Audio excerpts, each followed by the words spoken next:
Hi, I'm Dr. Molly with Your Goals Physical Therapy.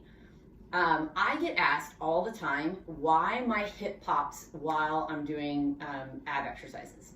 And invariably when I ask which ab exercise they're talking about, this is what I get told, right? So I'm just gonna show you. It's the one where you lay on your back, you start with your feet up in the air, you lower them, and then you come back up. And somewhere in that transition, people feel a pop in the front of their hip. So, and that pop can lead some people to never do any ab exercises or just avoid that particular one. So let me explain what possibly could be going on with that particular exercise.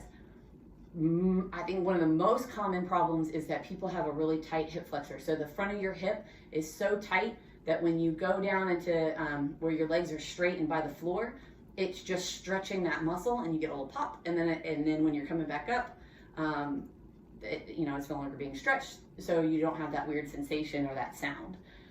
So if that's all it is, then stretching your hip right before you do the workout will resolve the noise. So what could be another reason that your hip would pop, and especially it's normally always on the same side, right? So let's say that you feel like that side of your hip is actually not tight and you don't have any problems. It could just be a sign that your pelvis, so where your spine meets your hips, is a little unstable. And so while you're going down, it's so much stress that your muscles can't hold everything into place and something is shifting and you're getting a popping sensation. That sounds really horrible, but ultimately it's not devastating, right? You're not damaging your body or anything, but it is a sign that something is not stable. And what could that be doing when you're walking? Because when you're laying down and flat, if things are unstable, what happens when you're walking and you're on one leg? So that might be the first sign for some people that they have an underlying issue with their trunk stability or their pelvic stability. And that definitely leads to other things. That can lead to knee problems and to low back problems.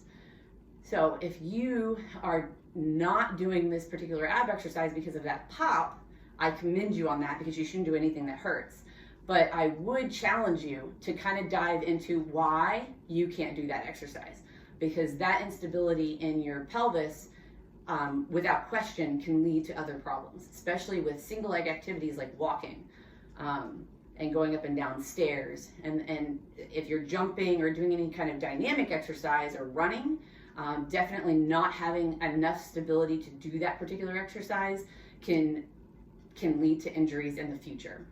So I hope that information helps. If you have any questions, by all means, reach out to me. I love questions. You have a great day.